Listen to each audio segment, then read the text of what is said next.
Today's episode, we are going to get into Joseph Magnus, in particular, the cigar blend, and this is batch 288. That's it. That's the intro.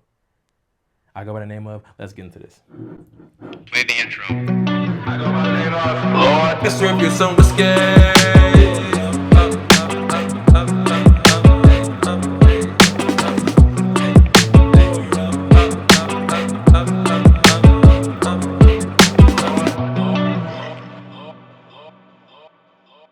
Now, folks, welcome back. So today, we're going to get into Joseph Magnus, cigar blend, batch 288. I would say in my journey, this was one that I went on my way to look for. I didn't get it secondary, but for a decent price. I lied. It was secondary, but it was a reasonable secondary price. It wasn't this bottle in particular that I got. Actually, it was this one, which I like a lot. This right here is batch 68. Yeah. Anywho, so batch 288 I came across not too long ago, and I feel like it was fitting for today's video. I want to talk about one thing in particular today, and that's whiskey etiquette. Everybody has their do's and don'ts and quorums of things you should do and that you shouldn't do when you are drinking whiskey per se. Now, depending on who you're talking to, those rules matter, those rules don't matter. But in particular, so I was like, today, let me make a video, in my opinion, about whiskey etiquette. Ooh, now folks,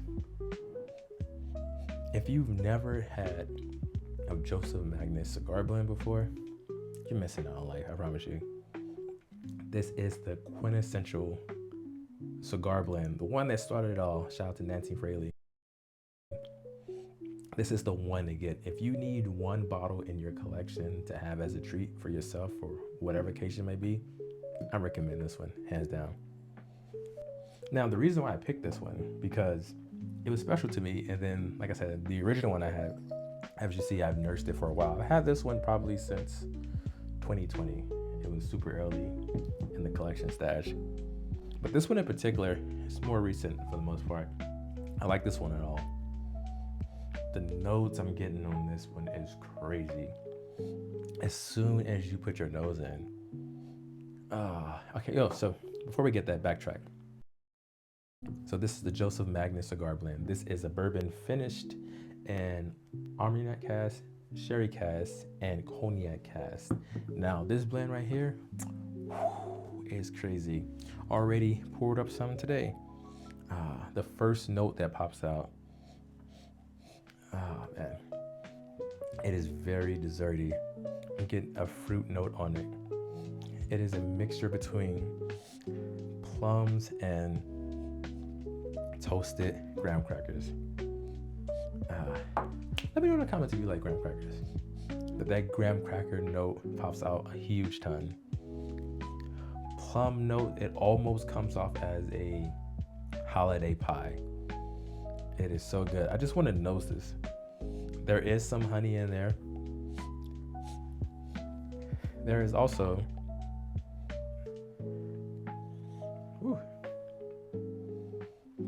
there's a creme brulee note in there too.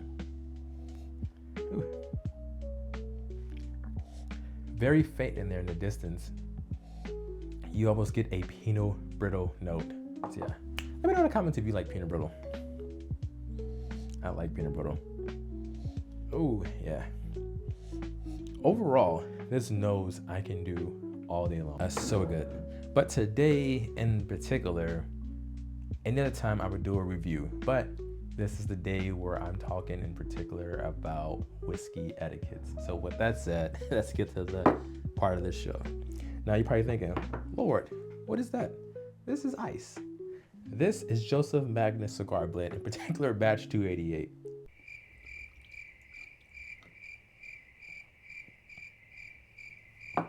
Yeah, so whiskey etiquette. Now, everybody, they got their own things of stuff you're supposed to do, stuff you're not supposed to do, what's taboo, whatever the case you may call it. Me, I don't care what you do. I'm an avid believer on drinking your spirit the way you want to, per se. Ooh. So today we are going to hit the Joseph Magnus, in particular, batch 288, the cigar blend with the Mexican Coke. I seen Nancy Fraley do it. So only reason I'm doing this.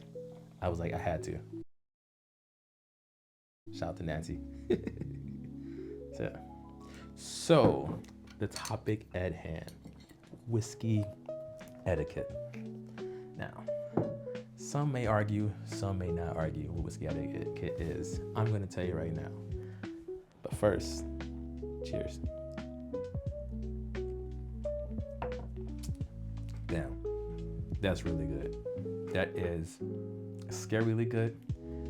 And that's probably the most expensive bourbon and Coke I've had. Let's put it like that. But hell, it just happened. So anyway, so whiskey etiquette. Now, there's different ways you can do this. We can talk about whiskey etiquette when it comes to mixing your drink with soda or juice and things like that. It's different topics. One in particular, I'm thinking about if you go over somebody's house or collection or bar and stash, what should you do? What should you not do? I'll tell you right now.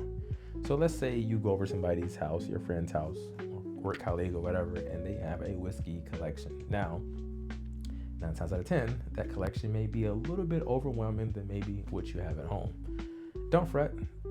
I'm pretty sure they're gonna take you on a journey. So be open to whatever they put in your hand. I would say that much. However, too, you can also let them know if they're pouring you something in a Glencairn glass. You know, you can be, hey, just give me a little bit or whatever. I just want to taste it, you know, and then go on and decide for yourself. Now, some may say when they give you something like, oh, don't mix that, don't mix that. Listen to them, but drink it how you want to. But ask questions, be engaging, like, hey, you know, what is this? Or what about this do you like? And try to pick out the subtle nuances, if you can, with that particular one. Now, whiskey etiquette 101. If somebody is pouring you something and they pour it in a glass, it is uncouth if you just immediately pour that whiskey out into the sink. Don't do that. If you don't like it, just let them know, like, hey, I do not like this.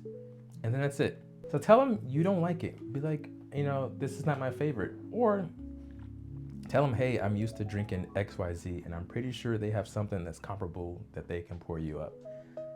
Now, what you don't want to do is go actively grab a bottle without them giving it to you. 9 times out of 10, if you're new into whiskey or kind into whiskey, your host, i.e. your friend or colleague or whatever, will usually make a suggestion for you, meaning that they would pour the pour they want you to have.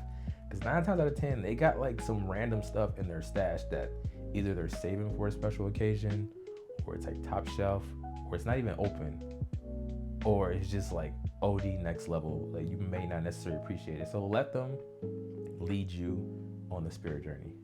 That's that. Rule number 3, which is a very important one. If you are in the company of other people who are maybe not drinking whiskey or are drinking whiskey, and maybe that person's spouse, partner, life partner, whatever, boyfriend, girlfriend, whatever the case may be, rule number 3, which is number 1, but I feel like I shouldn't have to say it, is we don't talk about prices. we just don't do it. Don't be like, oh, this Joseph Magnus is good. I want to go out to the store and give me one today. How much was this one? Don't do that. Don't. That's like a sideline question when no one's around. It's just you and the host. Or text them later. But don't in front of the spouse, be like, yo, how much was that bottle of Joseph Magnus? Let's not do that. Let's not do that. Rule number 3. At all. We don't discuss cost. We don't discuss price. And that's it. I didn't make the rules. It just is what it is. Now, these rules are actually pretty good. I'm gonna write these down because I'm freestyling this right now. And I have no idea on what's what. So rule number 1 was, let me see. I think rule number 2 was let them guide you. Let them, no, I think rule number 2, right, was don't like. 1 was guide. I think so. 3 was no price. Okay, cool. And the 4th one is similar to number 3. Never,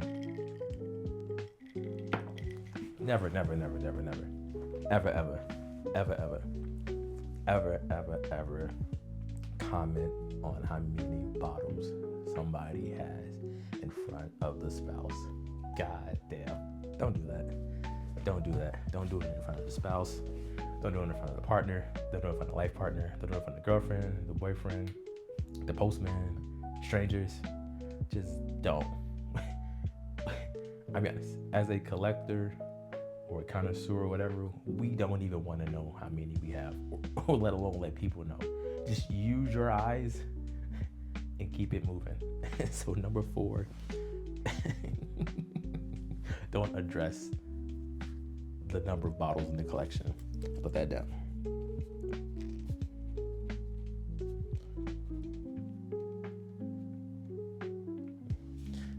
Yeah. Now, this next one it's a standard etiquette. If you are drinking whiskey, let's say if you're out at dinner with somebody and they invite you back to their whiskey lair or bunker or lounge or office or whatever, obviously they're gonna send you on a journey and introduce you to some things. Pace yourself is super important. 9 times out of 10, you probably drove to that person's house. Safety is key. Don't necessarily overindulge in a lot of whiskey, because 9 times out of 10, the stuff they're pouring you is a little higher proof than maybe a few things you've had before.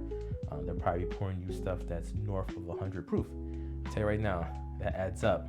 You might, even if they're giving you something small and a Glencairn glass, by that 6th one, I promise you, you're gonna feel it. If by the 6th one, they pull you that Knob Creek single barrel store pick that's 11 years old and 120 proof, and you just sweating bullets in the corner, I promise you. Yeah, so just be safety. Drink very modestly. Less is more, so take some sips, enjoy it, but you don't necessarily have to shoot it. I had a party one time. We had a really, really dope turnout, I remember. And at one point, everybody was outside. I was just literally had a bottle in this hand, and then I had like mad Glencairns in my cargo shorts. And I'm passing out Glencairns, but also everybody's getting a sample. So I forgot what I started on. I think I gave them it was like an old Forester. It was a really old Old Forester, like store pick. It was like the old square bottle ones. So we started off with that one. And then I forgot I gave them next, but I know the next bottle I got this vintage bottle from like the early 80s, late 70s of early times. So everybody was able to test a dusty bottle, and I talked to them about the dusty bottle per se. And then the last one of the night, I grabbed, actually we ended up bottle killing a Stag Junior that I had. I forgot what batch, so don't ask me. I forgot what batch, so yeah. Anyway, so I bought the Stag Junior out, and I'm like, this is the hottest thing that you probably ever would have, and this is the hottest thing of the night. So I pour everybody a sip, and mind you, everybody's modest. I look over at my one boy, and he had a weak Karen. I poured it to him, and next thing you know, he was like, "Oh, thank you, brother," and he was like, he shot it, and I was like, "Whoa, yo, you're crazy! Oh, you're crazy, man! You're crazy!" Yeah, and I was just like, "Damn." But anyway, hey, he drank the whiskey the way he wanted. I personally wouldn't shoot. 130. I think it was like 132 proof, but hell, he did it. So anyway, whiskey etiquette tip number 5: just pace yourself. It's not a race, you know. It's a marathon, and you don't have to finish anything. You know, less is more. So think about less, modest pours if you can. Yeah. Go back to this one.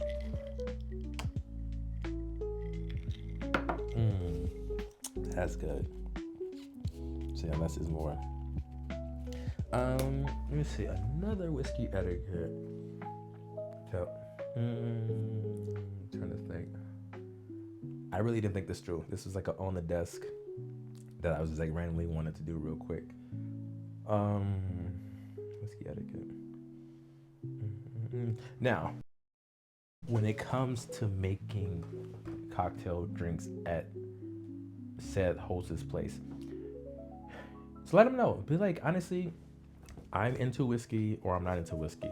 Or be like, yo, I'm honestly wouldn't mind a mixed drink, or I want to mix this with, you know, a cola or a ginger beer or a Sprite or fruit punch juice, whatever, orange juice. Always ask number 6 for cocktails. Write that down. What do you recommend? Because they would give you something that would pair well with what you want to do. Like, for example, for me, I like when I do like a nice party. For cocktail blend mixes, I'll just have a bottle out of Old Forest 86. I just like it. I think it's super versatile. It's low proof enough, but it still packs a flavor punch that whatever you mix it to, even when ice is not going to dilute it that much, but then it doesn't taste like you're drinking water. So that's why I would get Old Forest 86. Because what you don't want to do is basically, if this is sitting on the table and I'm like, hey, this is something special for the nightcap people, if I look over and I see you grabbing this and like you're just like hard pouring it and laughing and pouring Coke, I'm like, yo, I'm gonna black out. But also I'm responsible enough to not keep this out. But if this is out, it's in a place where I can like, yo, this is this and that. You have to separate it. So yeah. So rule number 6, let them recommend the pour for the cocktail. That's it. Don't go and don't go on the stash and find something else. Rule number 7. I'm trying to think the most important rule. Whiskey etiquette. This is pretty cool. So I had a friend. He came to a party that I did, and he bought a bottle. I know a lot of times it's hard figuring out what to get somebody that has damn near everything. Honestly, anything you feel is special, as a person that likes whiskey will like it. It's just the thought that counts. You'd be surprised. Would we have maybe an extra bottle that already unopened? 1,000%. I'm pretty sure. But what I would say is it's super thoughtful to show up with a bottle. It doesn't matter. Honestly, you can show up with a bottle that's $20. You don't have to go out your way to bring us something that's like, you just don't. Because we don't need that, and we don't want to put you through that. You know, we want you to enjoy stuff, so we want to put you on. So yeah, so you showed up with a bottle of Wild Turkey 101 or Old Forester 86 or Evan Williams. That's that. Now, if you show up and you got a chestnut form or whatever that stuff called, you got swindled by people at a certain big box store. We're gonna have choice words for the side. Don't show up like that. Don't show up with some drink called Lone Rider, and it's supposed to be the equivalent of Jack Daniels, because we're not doing that, buddy. You can go ahead and take that back with you. I'm just gonna be very ungrateful that day. No, I'm just joking. So yeah, but overall, I just wanted to make this video on whiskey etiquette, something fun, something lighthearted, because I was just thinking, like, I don't think there is any videos for whiskey etiquettes. It's just, I personally haven't seen any. And this, I'm not saying this is the end all be all this. No, it's not. But for me at least, if someone was coming over here to partake in the various spirits I do have on hand, some things I kind of want them to know beforehand, will be kind of cool. But luckily enough, I haven't had anybody since they've been here ask me random questions, like question number 3, which is the price, or question number 4 is the bottle count. So we're good. I think people were monitoring that though, but I dislike 3 and 4. But overall, have fun. Enjoy whiskey the way you want to if you were steered in that direction. And that's that. So yeah. So let me know in the comments if I left anything off this list for Whiskey Etiquette. Let me know if there's something that you feel should be added for the next video I do, or let me know if anything on here you actually never thought of that you think like, oh, that's actually a good idea. So yeah. And if you like this one, go ahead, give me a good old like, comment, and subscribe. And like we always say at this time, folks, cheers, salute, sante, Kobe, and all that jazz.